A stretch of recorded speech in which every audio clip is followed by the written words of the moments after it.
In this video, I want to give Brother Myke props for a video that he made to Mother Carol. It was very profound to me because the way he spoke to her was powerful. He did something very rare, which was validate her reality, especially something rare for a man. He validated her reality, and he was able to name the abuse for what it is and give her clear, practical steps. That's not really something that's common because most of the time, women in these places are handed scripture. They're told to endure, But he gave her a blueprint. He really did. He gave her a blueprint instead. This brings me to, I guess, the bigger conversation, which is one about choice.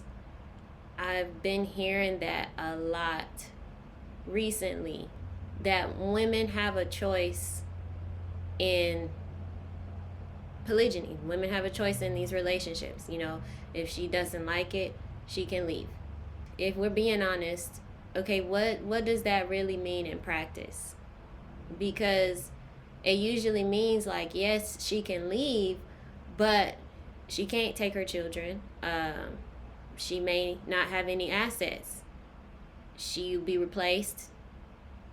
And so many other things that make this not a real choice, but coercion. The weight always falls on the woman. It's very rare, again, to see the men create an environment where the choices are actually safe and supportive or free. It may be one or two or three that say, I give my wives the option and I tell them, if you want to go, XYZ is set up. But in reality, that's not what every man is presenting to the woman. It's the latter. Like I said, you can leave, but my children stay. Now you got to go out and get a job. It's a complete different reality. I also have to ask, why is the emphasis always on the woman's choice? Where is the accountability for the men? Because the ones making these points are usually basing it on their house, their family, their version of leadership. But if we're telling the truth, that's the exception, not the rule. Because most men in these systems are poisoned by control. They are extremely insecure and have an ego that is dying to be fed. So they're not validating their women. They're not laying out options. They're not saying if you leave, you'll be supported and cared for. The reality is, if you leave, you'll be replaced. You're on your own. And what kind of choice is that? Whatever's going on, who would want to leave that to now lose essentially everything? Because it's a fact that women are expected to somehow make a good choice inside a system that's designed to punish them if they do. That's why it's a trap. The accountability conversation shouldn't be whether women are choosing well. It should be about why men aren't creating conditions where the choice is actually free. And going back to Brother Myke's video, that's why his approach mattered so much. The way that he spoke to her, I'm going to say again, validating her and painting her humanity, humanizing her experience and offering options. That's how you cut through the trauma fog. That's literally how you shake somebody out of this hole that they're in. That's how you help a woman's brain actually see possibility again. Because this is the truth. Trauma doesn't just wound a heart or your body. It actually reshapes your brain. So when you've lived in survival, the amygdala stays on overdrive. And the part of the brain that actually plans, that actually makes decisions, the prefrontal cortex, it shuts down. So learned helplessness convinces you nothing you do will matter. And the dopamine system rewires to reward silence and compliance over freedom, over choice. So yes, technically we all have free will. Every single woman that is feeling oppressed or unhappy has free will. But neurologically, Her mind is conditioned to believe that she doesn't. And that's a fact. That's what we're not considering when we make these statements. I think it's pretty important to talk about the wives of cult leaders. If it's easier to help you to identify who I'm talking about, I think it's good to talk about the wives of men in authoritative leadership positions, because historically they've always carried the heaviest burden. On one hand, they're paraded as this symbol of holiness and submission, just really put up there, royalty, right? And on the other, they are the most silenced. They've been the most humiliated. They are the most unsafe, because the closer you are to the leader, the deeper the danger. And that's the parts of them that you don't see, which is the isolation and the private breaking down and the emotional neglect. All of these are the wounds that run the deepest. And so that's what you call the paradox, because they may appear exalted, but in reality, they're in the most danger.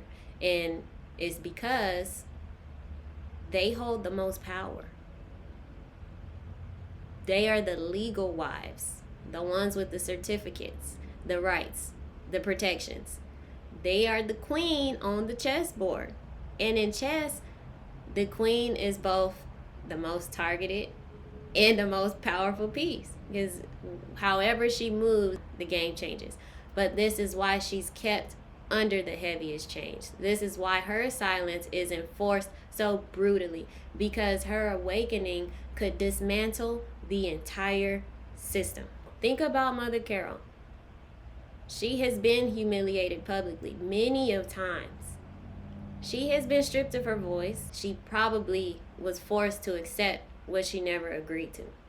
So to some, on the outside, she may look composed, but the parts of her that you can't see, her nervous system, her mental health, her sense of safety, all of those have been dismantled. And this is the reality of women in her position. It's not just emotional. It's physical and it's spiritual danger. Because when you live closest to the one with the power that goes unchecked, you really do carry the deepest risk. You really do. What I want to say is, one of the things that struck me was Brother Myke's tone. Like, he just felt genuine. That is so important, because in these environments, so much of what women hear from men is transactional. They're not going to come out and openly say and make it as clear that if I do this for you, you owe me. They're not telling you, I'll help you out, but only if you submit more or endure more. They're not saying these things, but behind the scenes, this is the undertone, and it's not liberating at all. It's bargaining. That's really what it is. So we have to be able to put a label to these things, and a real label. We have to truly identify them, not just write it off as wicked or evil. Like, what does that mean? What does that really mean? Okay?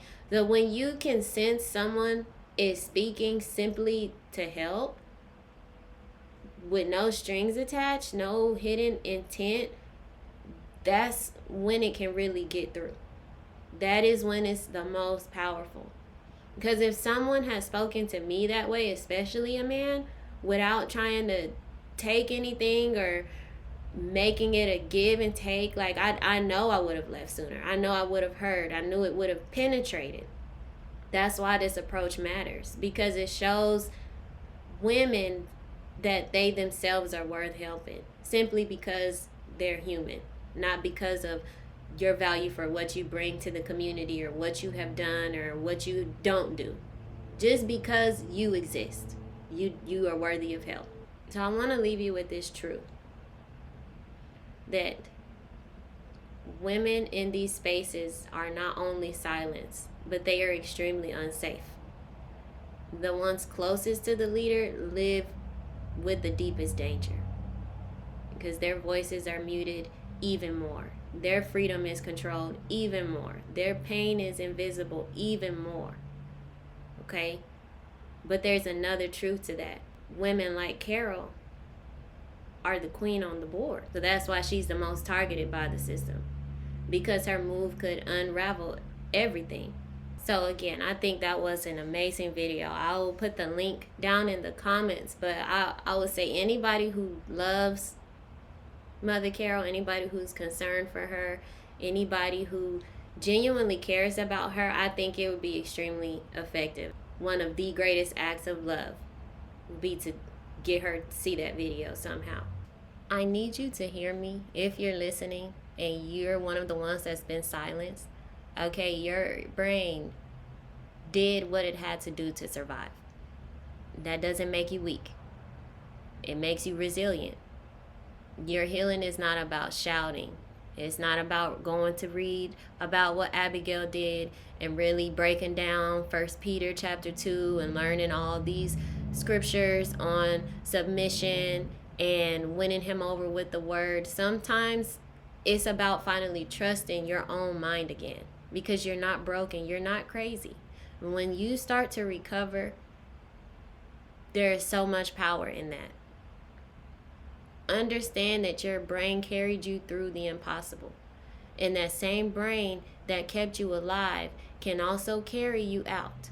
If you feel trapped, you're not defined by your silence or by what anybody says about you. You're defined by the fact that your mind is still here. You're still capable of healing. You're still capable of feeling. I know what it feels like to be powerless. But the truth is, your mind is stronger than you think. Trauma bends it, yes, but it never erases your capacity to heal. Your clarity, your voice, your freedom, all these things are still there waiting. And the moment you remember that, no one can ever take it from you again.